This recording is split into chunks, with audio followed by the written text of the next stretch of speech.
all turned on. It's a good start. Good evening, and welcome to China Exchange. It's lovely to see so many of our familiar faces back again, but also some new ones. Who's here for the first time? How marvelous. Where have you been all this time? How many of you vote Lib Dem? Oh. 2, hooray! I got afraid. Okay, more first-timers than Lib Dem voters. This is an excellent start. That's the problem, ladies and gentlemen. My name's Freya. I'm the CEO here at China Exchange. We hold events like this one to encourage people's interest in an understanding of China's influence in the world, but also to bring people into Chinatown for more than just the food that's available. Though, of course, you are welcome and encouraged to enjoy that while you're here too. We don't interview our guests or start with a long list of their achievements or reading out a biography ahead of their arrival. We have invited our speakers because of their extraordinary lives and achievements. If you don't know the achievements of which I speak, my suggestion is you hit Google now, surreptitiously, and then just try and keep up. The format's very straightforward. We try and keep things simple. It's 60 minutes with. So we'll have a conversation here from the stage for about 20 minutes, and then it will be over to you for questions. A plea from me, I have a very vicious team on tonight. If they notice that your questions are a bit too wordy, you're giving a long anecdote ahead of your comment, they're going to snatch that microphone back, you'll be passed over, and we'll move on to somebody else. So, I know that this lot are all going to ask about Brexit, Ireland, this week's events in Singapore, so I thought we'd start somewhere else instead. Good idea. We're at China Exchange. You trained as a Mandarin translator in the 60s. Tell us more about how that happened and started. Well, sort of like, Freya, by the way, it's wonderful to be here. It sort of happened by accident, like the rest of my life, which has been somewhat curious. Because before going into politics, I'd been all sorts of things, including a soldier, and if I say spy, I have to eat you. And a businessman, and unemployed twice, and a youth worker. So most of these things have happened to me not because I planned my life that way, but because they happened. And by the way, the result, slightly off the topic, but I hope you'll indulge me, the result is that I'm a rarity in the House of Commons in politics this day by having actually done other things than being in politics. And all the things I did, by the way, including studying Chinese, was a fantastic apprenticeship for the job of being a politician in Britain. More about that perhaps later. So, the story is a little long. It starts off with a young 18-year-old, bachelor I underlined several times, Royal Marines, second lieutenant, still under training, posted out to his commando unit, 42 Commando Royal Marines, in the Far East, on a bus one day. And I heard two Malays, a Malay women talking, and I thought, that's an interesting language. And then that evening I was having some nasi goreng, some fried rice with a friend in Nee Soon, and he said, you know, in Malay there's one word which means let's take off our clothes and tell dirty stories. So I thought, hang on, I'm a bachelor, that sounds a pretty good language to learn. So seeking to learn Malay, I followed this holy grail, or unholy grail. By the way, I never found the word and I don't believe it exists. And in the process, learned Malay. It's quite an easy language. I hope I'm not being offensive to it. It's quite an ezy language to learn Malay because... Yeah, it is, absolutely. If you want to put a plural, you just say the word twice, which I think is jolly convenient. And so when the little jungle war came along, which I was suddenly sort of parachuted into, not literally, but metaphorically, and I was the only person in the commando brigade who could speak Malay, and I was sent off to live in the wildest parts of Borneo that hadn't been visited for 50 years by white men. And I was living with a tribe called the Punans. And they were headhunters, and there were human heads hanging on the beams. And they did still, I think, practice it, though they didn't like to admit it to me. So I thought, in this circumstance, I think I'd better learn their language too. It would make me feel slightly safer. They were wonderful people, by the way. So I learned Punan. And then I thought, well, you know, I'm really good at languages. By the way, at school I got 5 out of 200 for French, which is the world record low mark for French. And all my school reports say, this man will never learn a language. But you learned French later. People ask me how many languages I speak. The answer is I've forgotten 6. Well, except for French, which I've retained.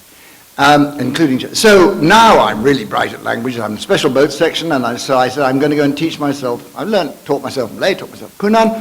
Why don't I go and learn Chinese, Putonghua, as you and I both know. So I went to a Chinese language school in the middle of Singapore in 1963 to find I was the only non-Chinese there. The rest were all Hakka, Fujianese, or Cantonese learning Mandarin. And I discovered that this was a much more difficult language to learn. So I asked for a sabbatical. They gave it to me, and I went off to Lai Mun to learn 2.5 years, learn Chinese. And it changed my life, as you know. I have to say that I have a sort of habit of putting my foot in things. And so I'm learning Chinese for about 6 months, and I'm at the Chinese language school dinner, and I'm sitting next door to my wonderful Beijing convent-educated Mrs. Ma, Madam Ma, and I'm making polite conversation in my rudimentary Chinese, not all the tones of which are perfect. And I turn around to her, and I thought I said, by way of polite conversation, at one of those moments of silence around the table that always accompanies conversational catastrophe, I said to her, I thought, Madam Ma, have you ever flown an aircraft? In fact, I asked her whether she'd ever sat on a flying penis. So she looked at me somewhat strangely after that, I have to say. Anyway, I learned Chinese. I got a first-class interpretership, and I was, for a brief spell, a Chinese interpreter. And by the way, she was Beijing, so I speak with a Beijing accent. So I don't say 明天见, I say 明儿见, you know, the way that Beijing people do. But it changed my life completely. It gave me a complete new perspective on life. The Cultural Revolution was raging. I wasn't allowed to go into mainland China for obvious reasons. And the sadness to me is that you know, having not had very much practice in Chinese, 我忘了太多，我没有机会说。很容易忘。So that means I've forgotten I've forgotten a lot of it, except that she learned her Mandarin Putonghua in Shanghai, and there is a sort of say which my great Madam Ma used to say to me, what the Chinese call 俗语, a saying, which is 我天不怕地不怕。我就怕Shanghai人说广东话, which means I'm afraid of nothing on earth except a Shanghai person trying to speak Mandarin. Because they can't say 是, they all say 是 and things like that. Anyway, that's a long story and a long answer, but that tells you all you need to know. But I think the team and I were talking about it today, we cannot think of another person in Britain, another non-Chinese person in Britain who speaks Mandarin at the level at which you do. Oh yes, hundreds of them. So where are they? All these high-profile Mandarin speakers. Well, look at the wonderful Carrie Gracie and Carrie Gracie. Good. We didn't come up with her earlier. And you know, I've heard you speak, and it's pretty good as well. Besides which, I have to say to you that honestly, my Chinese now, I mean, I could do it and I could read and write it, but it really has gone. So we have to keep practicing. You have to keep practicing. If you don't go on using it. Speakers in the audience. So then I went on. and being in the Foreign Office, wink, wink, at the time, I was obviously sent to Geneva, wasn't it? Because I could speak Chinese, and they said, "Well, go to Geneva where they speak French." And so I had to learn French, and then German, and then when I went off as High Representative in Bosnia and Herzegovina, I learned much more difficult to learn when you're 65. Actually, your mind is much less so subtle. They call it Serbo-Croat, but it's Bosnian. So it was a totally different kind of language. Good thing to learn. Learn it, you did. Well, again, you know, I learned it so, yeah, I could learn it so that I could chat to people in Sarajevo reasonably well. I just think it's a politeness. And I actually, you know, if you love communication with people, being able to speak to them in their language, even however haltingly and imperfectly, is a privilege, really, I think, and a politeness. If you can do it. Some people can do it, some people can't. I'm very lucky. Very dedicated, I think, might be. No, just lucky. Just lucky. I'm going to move us on from language and luck to campaigning. Mm-hmm. Because throughout your career, you've had this extraordinary history of deciding to be an MP and then needing to work quite hard through the electoral process to be selected and then to be elected into Yeovil.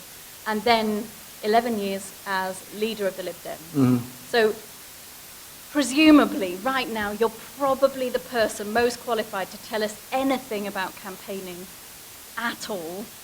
Reflecting on that period, what did you learn? Look, I decided, because my country was in a hell of a mess in 1974, that I would give up this wonderful job, villa on the sides of Lake Geneva, and go back to Britain and go into politics. Not just politics, but liberal politics, at a moment when my party was rather less than 4% in the polls, and my leader was being arraigned for conspiracy to murder in the Old Bailey. This was not, and by the way, in a seat where I lived, which had been Tory since 1910, and where the Liberals were third. This was not a career move, ladies and gentlemen. It was a very foolish move indeed, with a wife and 2 children. So it took me 8 years to win the seat in Yeovil, 2 periods of unemployment, because the Tories made it certain that nobody would give me a job, with all the local businesses. So here's the straight answer. I'm not sure I know how to campaign. But I do, the one thing that I find completely irresistible in my life is when people say to me, Paddy, you can't do that, it's impossible. And then I just have to do that. I mean, they said I shouldn't go out to Bosnia because it was impossible. They said I couldn't win. So this I find impossible. And here's the reason why. Because I actually have spent my life, I'm 77 now, devouring life in great thumping mouthfuls, gulping it down.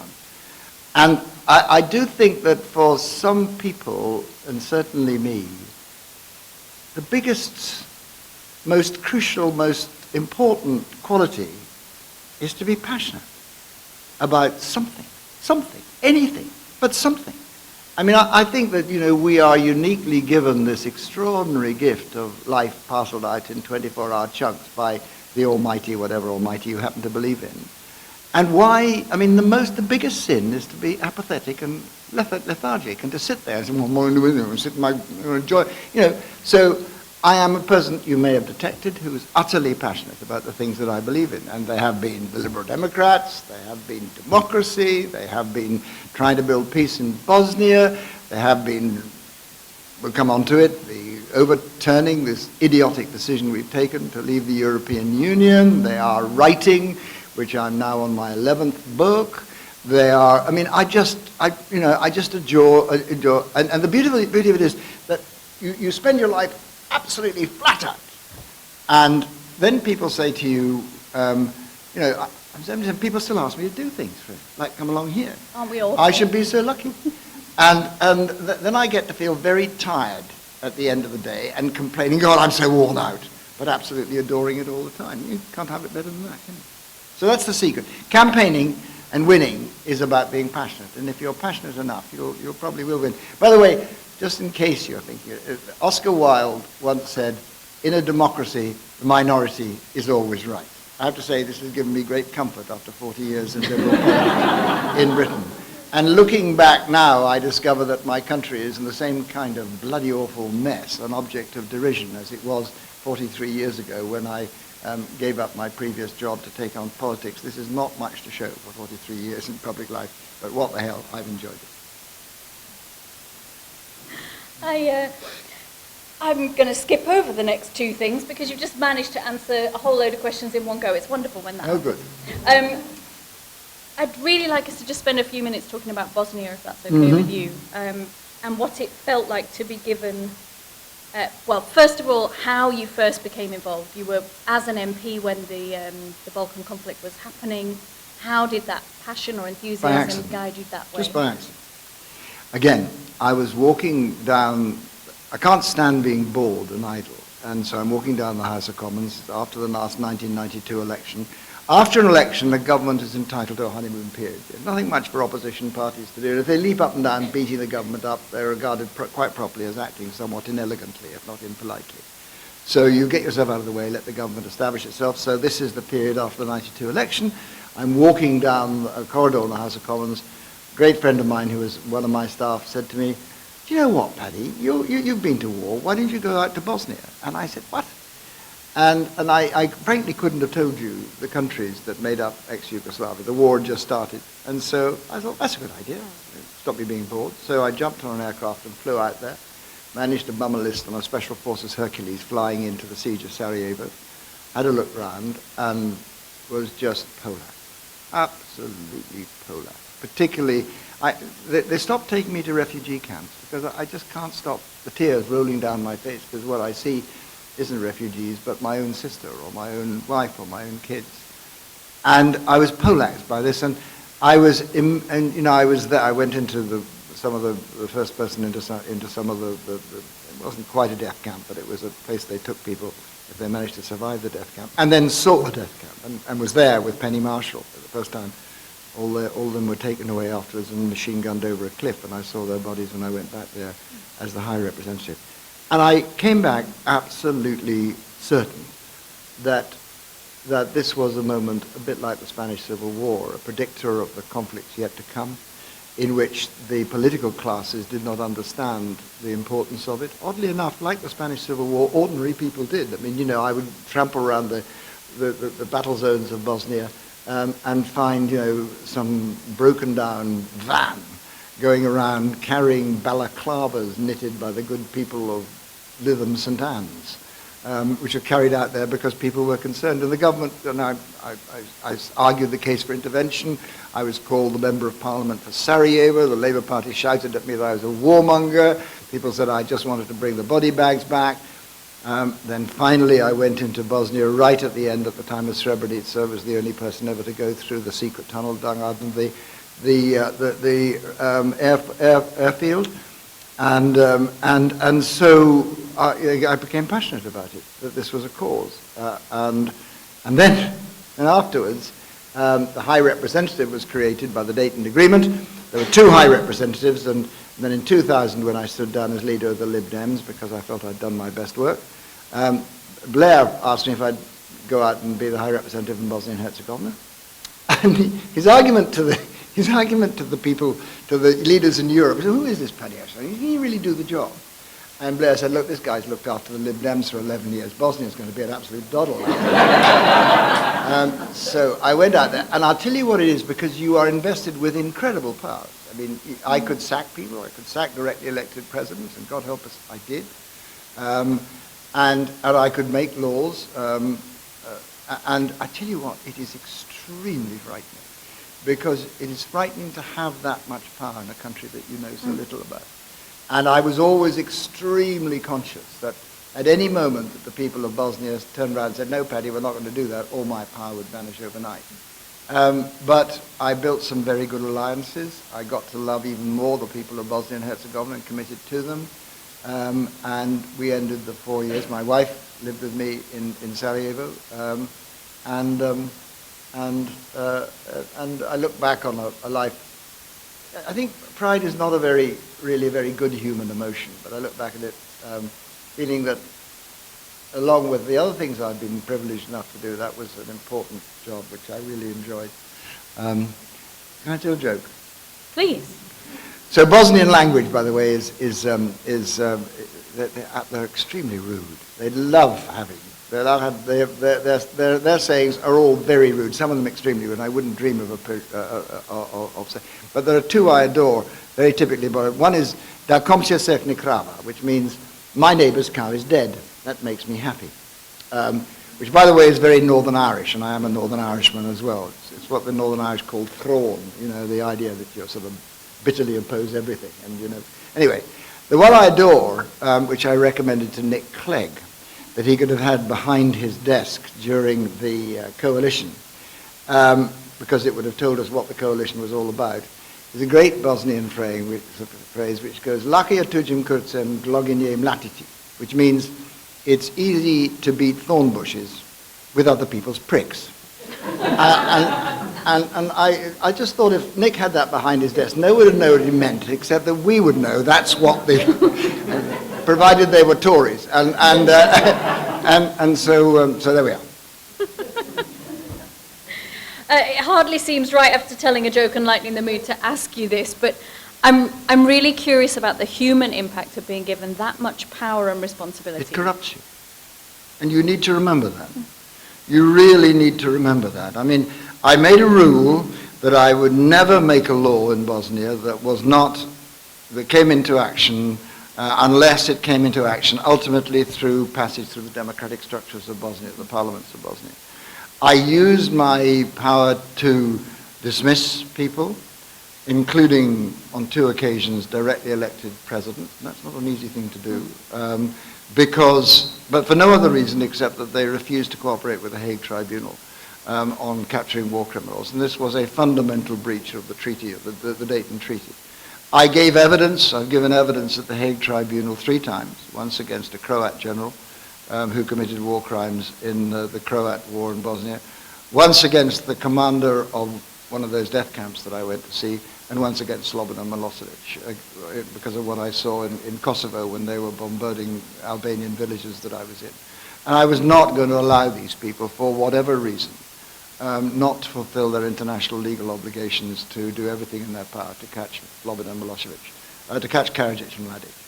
And eventually, by putting enough economic pressure on, we actually did manage to keep them. So, but it is, you know, there are 2 reasons why having that power is bad. The first is because you begin to believe in your own infallibility. Just because you're powerful, you believe you're going to be infallible. And just because you pull it off once, you therefore, you know, cloak yourself in the mantle of infallibility. And the second is because in a country which is coming out of war, if you do it, you make the politicians dependent on you. You allow them to convert what is their duty onto you. So the answer is I tried to do it very, very, very, very sparingly. And and I acted like the member of parliament. I went out and lived with the refugees. No politician ever did. If there were floods, I was there. I'm a great believer that leadership, political leadership, I have the sort of African chief theory of political leadership. You accumulate popularity because of the things you do in order to use that popularity to achieve the things you want to achieve. And an African chief will measure, in the old days, will measure their popularity according to their cattle, and then they will sell off some of the cattle in order to build treaties or make alliances. And so I deliberately went about doing things in Bosnia which were natural to me as a British politician, but certainly never happened to any Bosnian politician, in order to build up public acceptance that enabled me to make the crucial steps that I thought were necessary towards building a functional, peaceful state.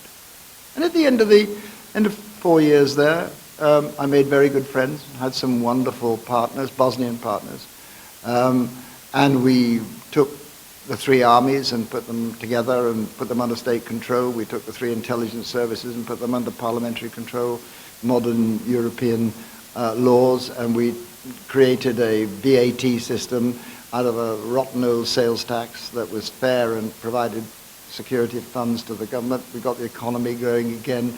I mean, you know, I made some enemies as well. It wasn't all success. I made some enemies as well, but I used to say to them, it's not my job to be popular. It's my job to move you towards a position where you can have the only secure future, peaceful future you can have, which is part of the European Union and part of the nations of NATO. And I think we made good progress. A lot of that has now desperately, and it breaks my heart to see it, been allowed to unwind. Bosnia's going backwards very dangerously. But we don't want to get into it. I can't think of another joke. But plenty of which to be proud. Okay, No, I can see some people... I remember one thing. Here's a little joke. So here I am going around, and I want to introduce this sales... They had a sales tax, and it was broken, it was corrupt, and it was, you know, it was all over the place, and there was one for Republika Srpska, and one for the Muslim areas, and one for the Croat areas. And I said, okay, we're going to create a VAT system at European standards. So we did in very short order. And I went to live with some refugees up in the mountains, a mountain called Vlasic. And one of them came out to me and said, Pity, he said, he used to call me Pity. He said, Pity, is it true? My grandfather used to say to me that under the Austrians, when they ruled Bosnia under the Austro-Hungarian Empire, if you paid too much tax, they gave you some back. He said, is it true that Europe will do that too? And I said, yes. He said, wow, I'm going to vote for that. So there you are. We're all going to vote for tax rebates. So can I have some microphones, please? And could you please raise your hands if you have a question? We're going to come over here to Gary on the 3rd row.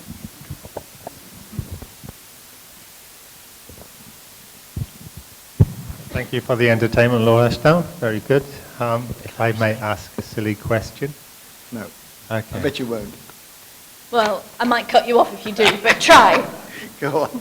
Okay, so who do you respect at the moment in Parliament? Who do you think will make a good leader, accepting the current... Lordy. I mean, look, I'm bound to give you the most honest answer I can. You should accept that in all of this, because, you know, people tweet and get the wrong idea. In all of this, I start from the presumption that my party leader is a brilliant party leader and there's none better. But having got that established, I am really shocked, I have to say. There is a habit amongst old men that things aren't like they used to be, and I'm in danger of falling into that. But when I joined the House of Commons, there were giants there. They really were giants. I mean, Dennis Healey, Margaret Thatcher for that matter. You know, I've never done anything in my life, even in the Royal Marine Special Boat Section, which is half as frightening as taking on Mrs. Thatcher in front of the television cameras of the nation when in the full plenitude of her powers, when I'm a young, wet behind the ears Lib Dem leader, and she smashed me into the deck every... But, you know, these are people who'd had hinterlands. And whether you agreed with their and I have to say, am I just being old-manish by saying, I don't care what party it is now, the Lib Dems excluded, of course. They're pygmies. They've never had an experience outside politics except for politics. Politics itself, I think, which used to be a clash of great ideas and ideals, communism, socialism, liberalism, conservatism's an idea, I'm not sure, but it probably is. But I mean, there were big things, and people were fighting you, stood on a barricade to protect whatever it was, even communism, socialism, whatever it was. I think politics has become mere managerialism now, and the deal is, you know, vote for me, I won't change very much, but I'll just give you a bigger share of the cake, which is exactly how I'm afraid the last 3 or 4 prime ministers have got in, and we're not excluded from it. So my straight answer to you is, I'm sure there are giants waiting to emerge there, but I can't see them at the moment.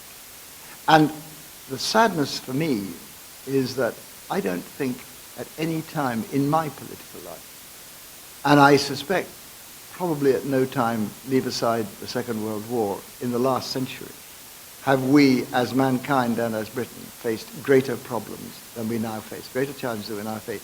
And yet the ideas to solve these are there, but not visible. And the people capable of leading and taking the steps in order to do that just don't seem to me to be there either. Politics is in a very bad state at the moment, very dangerous state. Time to step it up, ladies and gentlemen. If your political career starts in this room tonight, we want to know about it. One over here. Lord Ashdown. Can I have your name? Oh, Richard Brain. Richard. Do you think, since 2010, really that there was a hung parliament then, hung parliament recently, can anyone really win? Or is the country becoming so polarised? That's such a good question. By the way, Richard, I hope I'm sufficiently far away from, I wasn't in the government, the coalition government, and of course I'm party pre, but I actually think we will look back on that period of formal coalition government between the Conservatives and the Lib Dems as one of the best periods of government this country has had for a very long time. And I think history will say that. We may not be maybe too close to it to say it now, but I think they will. And I think this miserable, big, misbegotten, in my view, deeply damaging relationship between this government and the Nationalist Party in Northern Ireland is extremely dangerous and just what coalition should not be, seems to me. So I'm going to unload a theory on you, Richard, which is this. Why is politics so bewildering, so dystopian, so disconnected, so dysfunctional? And I think it's because, and by the way, I'm not just applying this to Britain, I'm applying it to all the advanced Western democracies, because be in no doubt, the contagion, the disease from which we are suffering, is widespread in every other advanced Western democracy, save one. I'll touch on that in a minute. And the reason is because the old political model of left, right, and center no longer fits the modern political choice. And I'm particularly struck by a recent survey done, which has been backed up time and time again by more surveys, done by Global Futures, who have looked at Britain and said, actually the dividing line in Britain is not left and right the moment. It's between what they call the ins and the outs. I don't like the phrase because being out is pejorative. I'm going to call them the inclusives and the exclusives. The inclusives below 45, about 50% of the population, open, internationalist, understanding the threat that to us all over the green agenda, prepared to think about cross-generational solutions, and you see them significantly in London, and the outs who are frightened about change, nervous about foreigners coming into the area, see everything as a threat to their job, don't believe the country is not as good as it used to be in the 1950s. You've got the picture, and they by and large are over 45. So I think we've got a political structure which, because of its overlay, refuses to give voice and form to that opinion. So there are good liberals with whom I cannot find a cigarette paper to slip between their view and mine, not just in the Liberal Party, but in the Tories too, and in Labour. They're fractured, they're broken up, and by the way, millions who don't want to go into politics altogether. And by the way, although, as it were, the inclusives haven't found their way to create a political structure that gives them force, the exclusives have, very powerfully. And it's the exclusives who have now filled that space by becoming the insurgents that have led Trump and Brexit and Alternative for Deutschland and, you know, the new party in Austria and so on. And they're on the march, but we've failed to do that. And so I make this conclusion. And by the way, what it's also doing is suppressing the ability genuinely to have ideas. Ideas about the great things. How do we cope with robotics? How do we cope with AI? How do we cope with the environmental challenge? Those two can't be assembled because they're scattered amongst all the other parties, and many and no parties at all. And so I come to the conclusion as follows. One, our politics cannot stay as it is. You cannot represent this country with all its breadth of views and its dedication to politeness in the public discourse and the habit of compromise and tolerance and respect for others by two political parties, forgive me, one of whom is UKIP with the blue rosette on, and the other of whom proposes that we should return to the Chavez-style socialism of the 1950s. I'm painting in white, bright colours, and I hope I haven't offended you. But that's unsustainable. Something has to happen to make sense of our politics.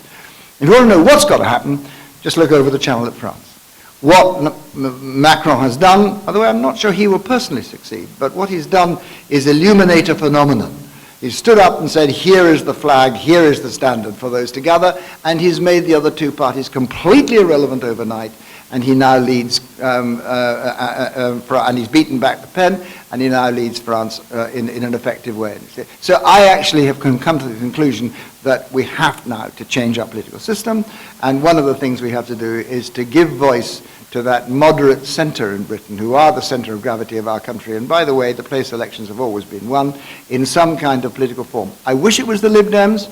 Somebody cruelly said to me the other day, the problem with the Lib Dems is they're jolly good, but they're actually roadkill at the side of the road after the last two. It's cruel, and we will get there, but not in the time we need to be able to reverse things. So we need to be the gathering point for a much wider movement that gives voice to that. And then politics will become more sensible again.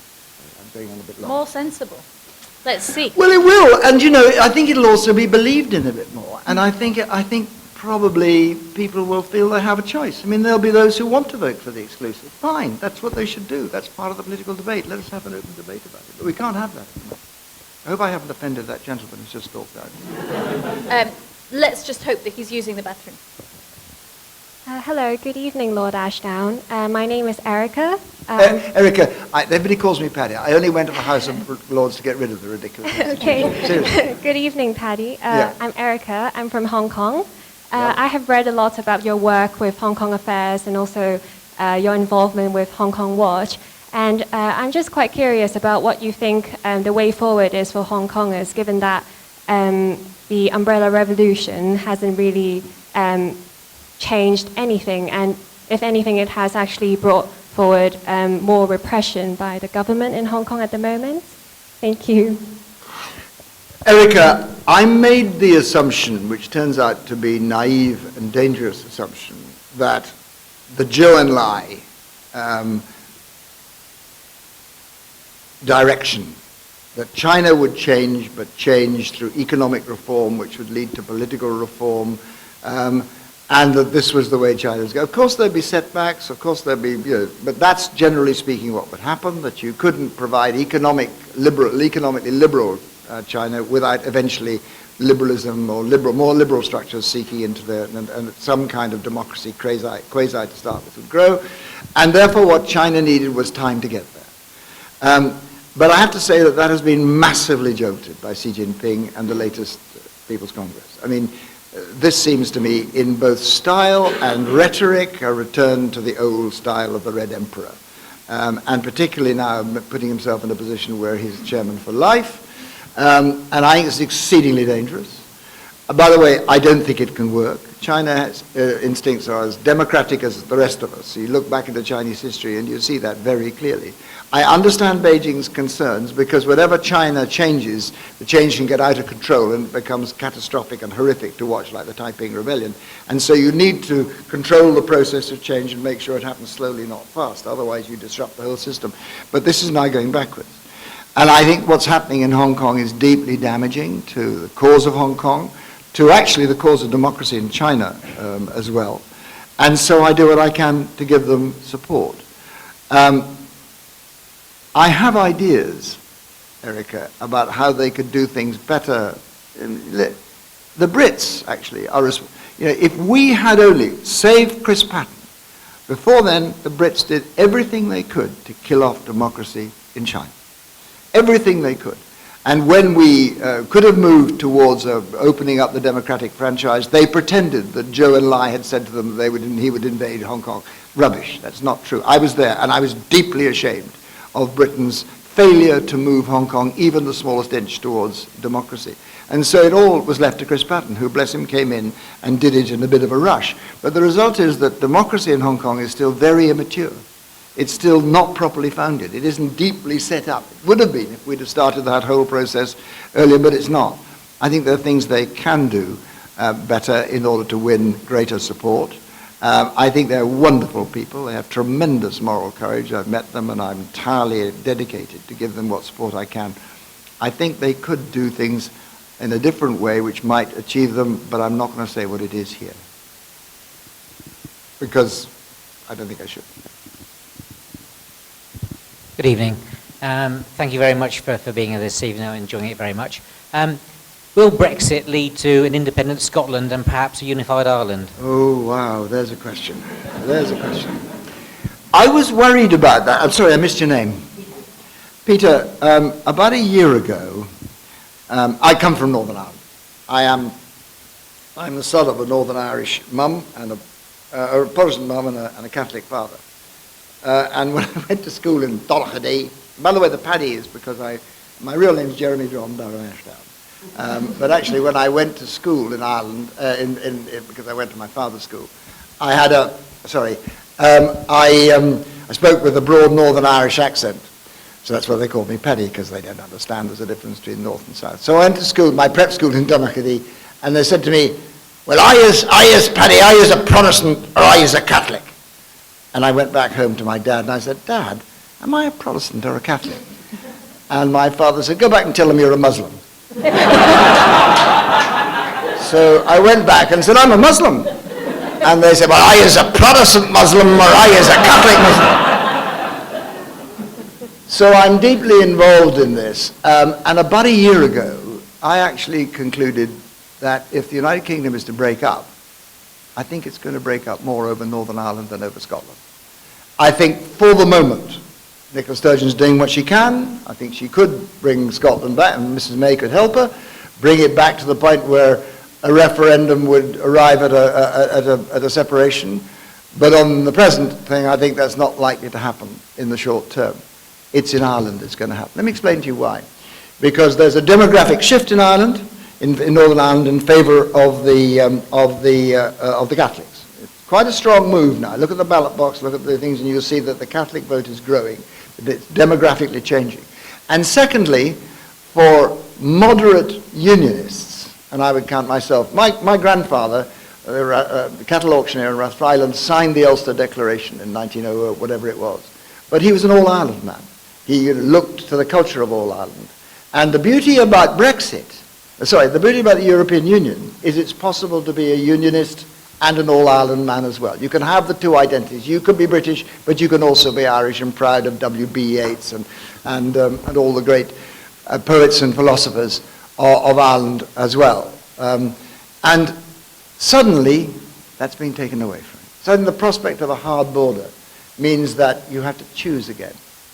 And for liberal unionists in Northern Ireland, Protestant unionists, I think nowadays Dublin is not as threatening as it was in the days of Eamon de Valera and the IRA. The European Union has detoxified the Irish state. And for many liberal unionists, and I know them because they speak to me, if we present them with a hard border and out of Europe, or in Europe and within a whole island, I'm not sure they won't choose the second, and many already are. And so I think the consequence of Mrs. May's policies could well be that Northern Ireland, if a referendum comes and the provisions for a referendum are in the Good Friday Agreement, then I would not be at all surprised that if you take the demographic shift plus the liberal unionist vote, that you don't arrive at a vote which could well lead Northern Ireland to leave and become part of Europe, if that was otherwise within the Irish state. That's a prediction of the future. Anything could happen, but that's what I think is going to happen. Could happen. Come over to the back. Fred Maynard. Looking back on the 97 election with the benefit of hindsight, if you knew everything that has happened since, what would have been in a perfect manifesto? We had the perfect manifesto. I know. So what happened? Well, hang on. I know. The problem was Mr. Blair and I were talking. I'll talk to you about that perhaps as well. Mr. Blair and I were talking about having a coalition without necessarily needing one, and we might come back to that. It's a separate subject. But, I mean, let me let you into a little secret. I know it was the perfect manifesto because when I had the power to enact it, that's what I did in Bosnia, basically work out the Lib Dem manifesto of 1997. And it worked an absolute dream, by the way. So, the manifesto, I think, was, I'm proud of that manifesto, I really am. I think it was a good manifesto.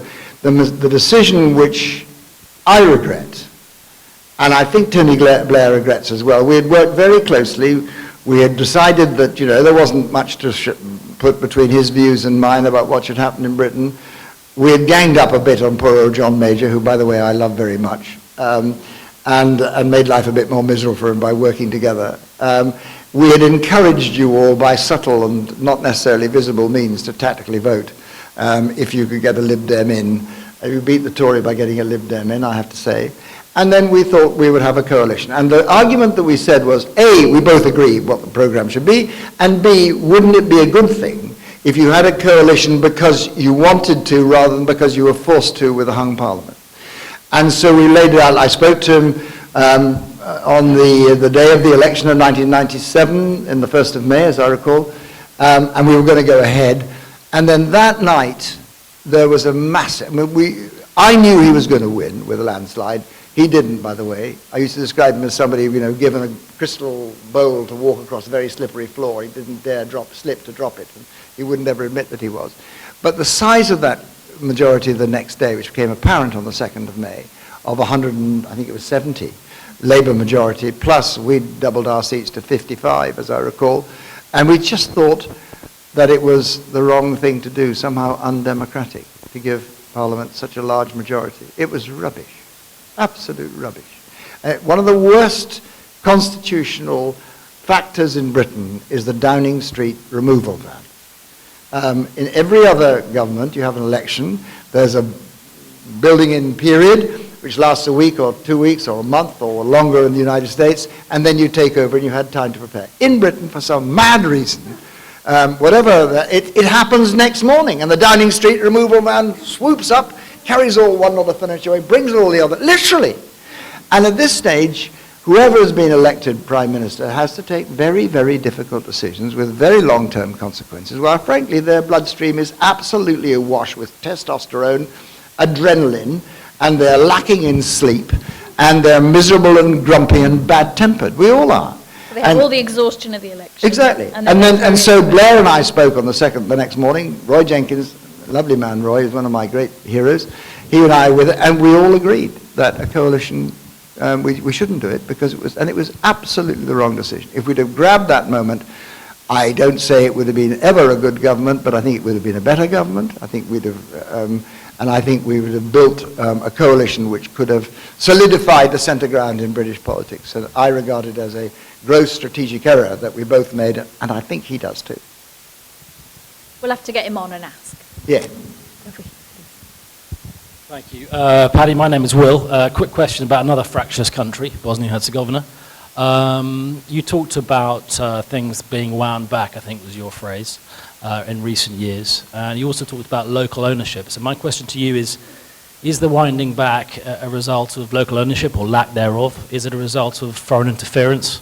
Or are there other factors at play? All the above, Will, all the above. Look, the big thing that you need to remember, by the way, I've written 11 books. One of them is called Swords and Plowshares. Do buy it. It's available in all the best bookshops in London, probably on the remainder shelf now. It's about the lessons that I learned about how you build peace after conflict in Bosnia.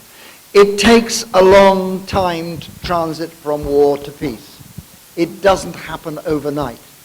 You know, it's taken us, I was in Belfast, marched into my own home city in Belfast in 1969. Someone said to me 40 years later the peace won't still be solidified. You know, you can change the laws, you can change the structures, but in order to create a sustainable long-term peace, you have to change the poison in the human heart. And that takes a long time to seep away.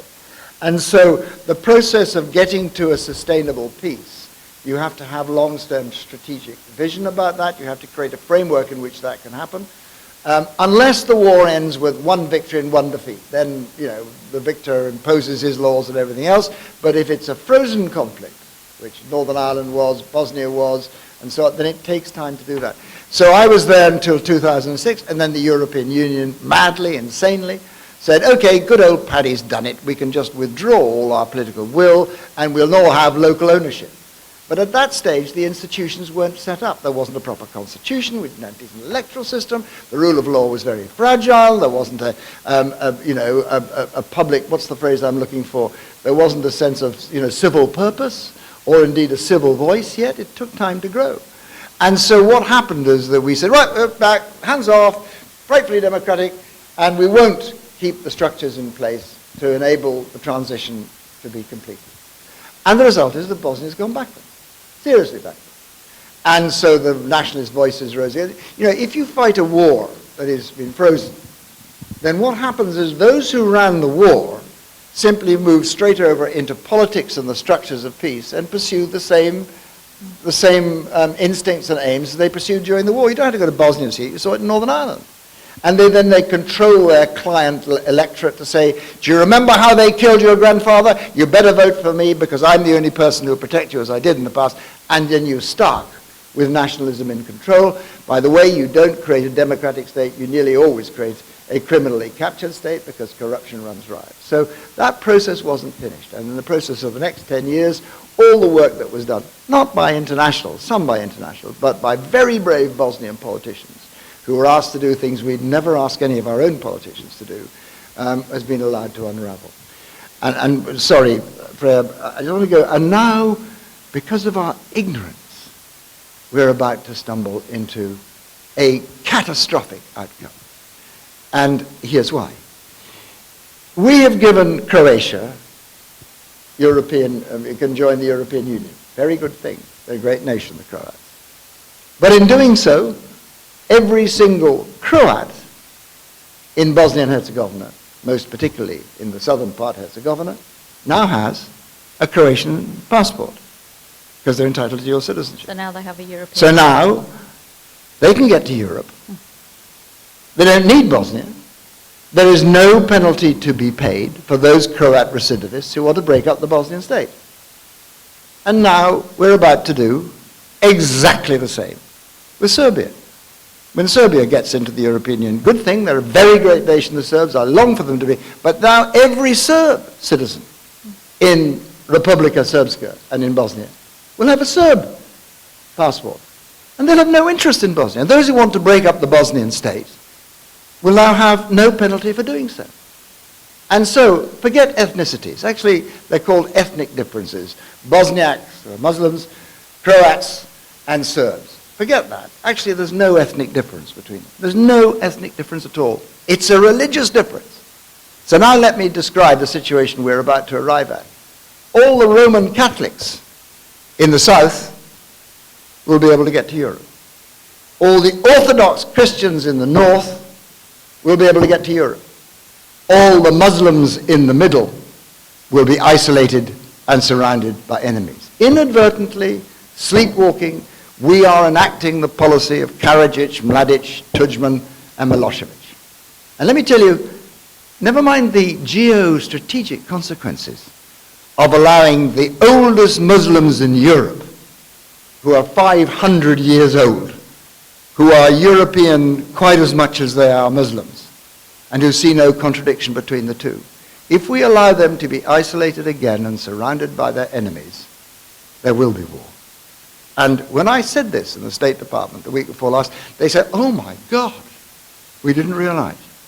And when I spoke to the Brussels about this, do you realize what you're doing? They said, oh my God, we didn't realize. So that's where we've got to, because of ignorance of the details. So now that we've had the oh my God moment, what needs to happen? Well, it's too late now for Croatia. My proposition is this, that since, it gets a bit technical here, Freya, but I hope you can, I'm sure you can We'll understand. keep up. Okay. We can't alter the terms of Croatian citizenship. The real deadly one is the Serbs, because they're the people who really want to return to Milosevic and Karadzic and Mladic. In the north, in Republika Srpska in particular, where the recidivists are in control.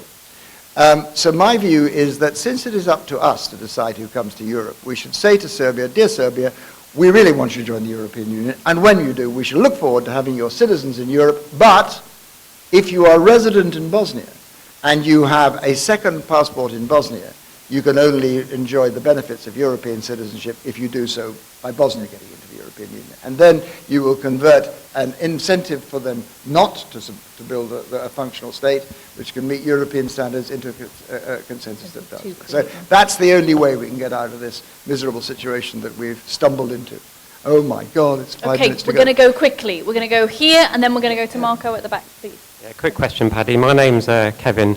Freya mentioned at the beginning the events in Singapore this week. As a former campaigner for nuclear disarmament, I'm sure you would agree that it's potentially very good for world peace. So I'd be interested on your thoughts both on that, but also more broadly on the Trump administration.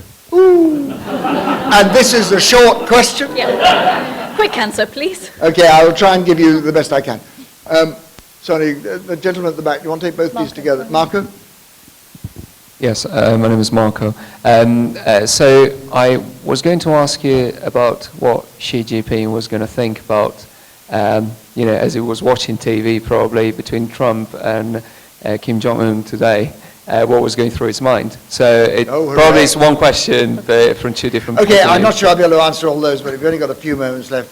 Look, of course everybody hopes desperately that it's going to work. Of course you do. If this works, it will be the biggest step towards getting rid of one of the most dangerous spots in the world, confrontations in the world.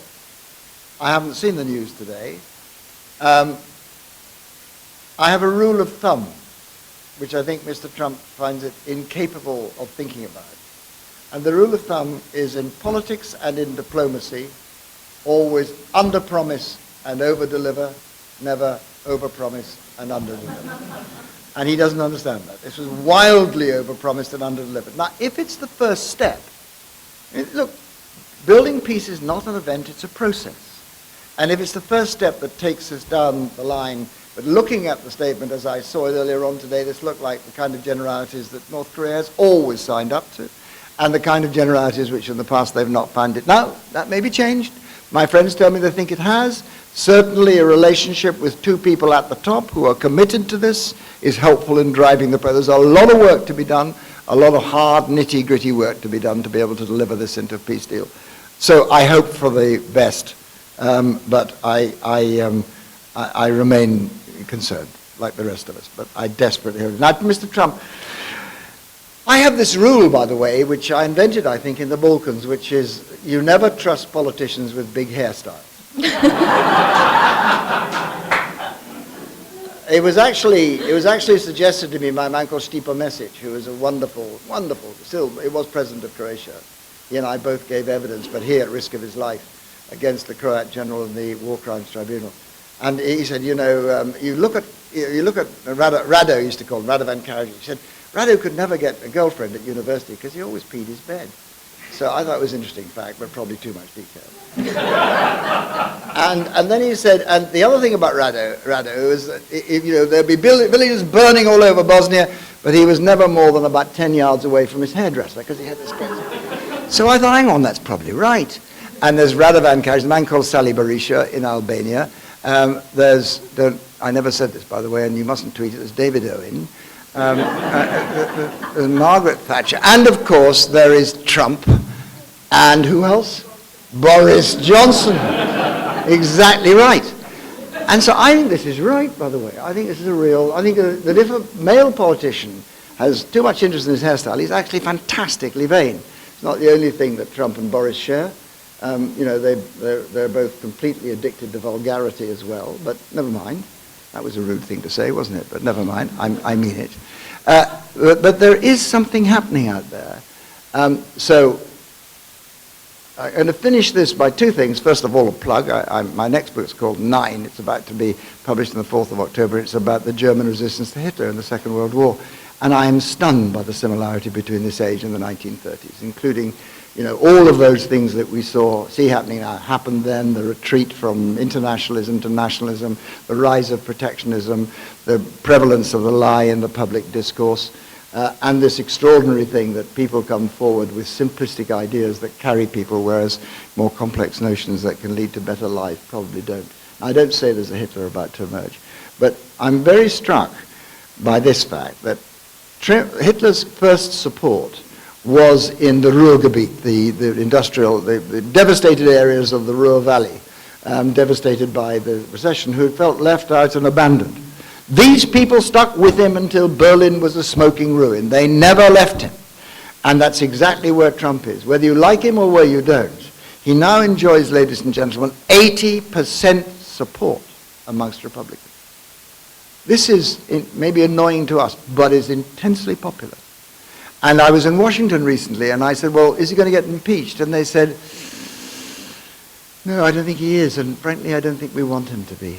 Because in the end, if they get rid of Trump against that backdrop, what they had in Hitler was what they call the stab in the back myth. But anyway, I haven't got time to explain that, but what they said was, this will be seen as a conspiracy of the deep state against Trump.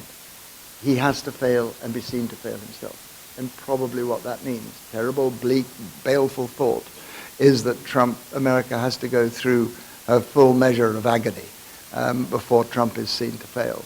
Because if he's removed before then, that bacillus will not die, it will grow. That's a horrible thought, in the process of which our great, wonderful, beautiful America that I admired so much and still do amongst its people, and this great stalwart of freedom, and this nation that we will just have to learn to do without them and get on. And by the way, that makes the case for Brexit even madder than it currently is. And yet people still sit there and talks about free trade deal and the like. Here I end by saying, if Europe does not understand the terms, the change in the terms of its existence that have occurred in the last 10 years, that the thing we had for 100 years was an Atlantic partnership and engagement. Now the United States is far less interested in Europe than almost anywhere else. It's withdrawn all its troops. We have now got the most isolationist American president of all time, very nearly, or probably factually.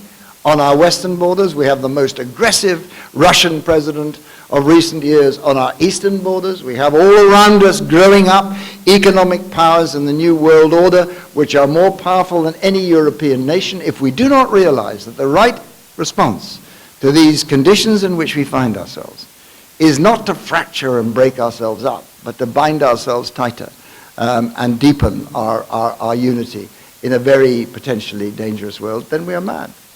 but I feel we probably are. Isn't that an interesting thought? I would have a joke then. Shall I finish with a final joke? Tell us a gag. Make us laugh after you've depressed us all. By the way, I am, you may not have spotted it, an optimist. I really am. I really am. I mean, by the way, you cannot be a liberal without being an optimist. It's impossible to do. So don't get me wrong, we will rise above this, and I believe supremely in this, you know, the ascendancy and greatness of the human spirit above these difficulties. We've always found our way past, and we'll do so again. So, a little joke. So I was talking to you about my time in Northern Ireland. So I'm also, by my Southern Irish roots, the scion, my great-great-great-grandfather was the great Dan O'Connell. He was the father of Irish emancipation, the emancipator of the Catholics, father of Irish nationalism, great friend of Gladstone. So he's on O'Connell Street in Belfast, and you know, people normally talk about their ancestors and only choose the proud ones. So in order to balance that, I should tell you that when I wrote my book, I looked in the 1872 census and found that my other grandfather had put his name down in the 1872 census as resident in Pimlico, and under profession it said bootmaker and brothel keeper. So he had a good eye for business, that one. Anyway, it's the year's 1998.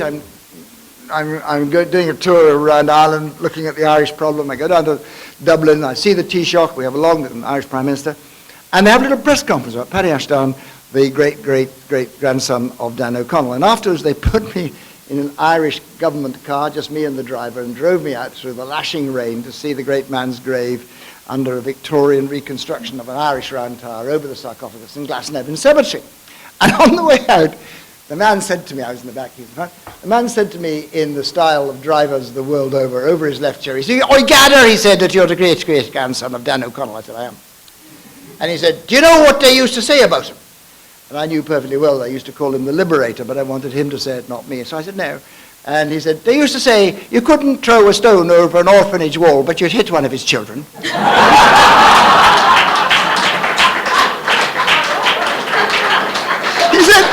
He said, "When we called him the father of the nation, it was more than metaphorical," he said.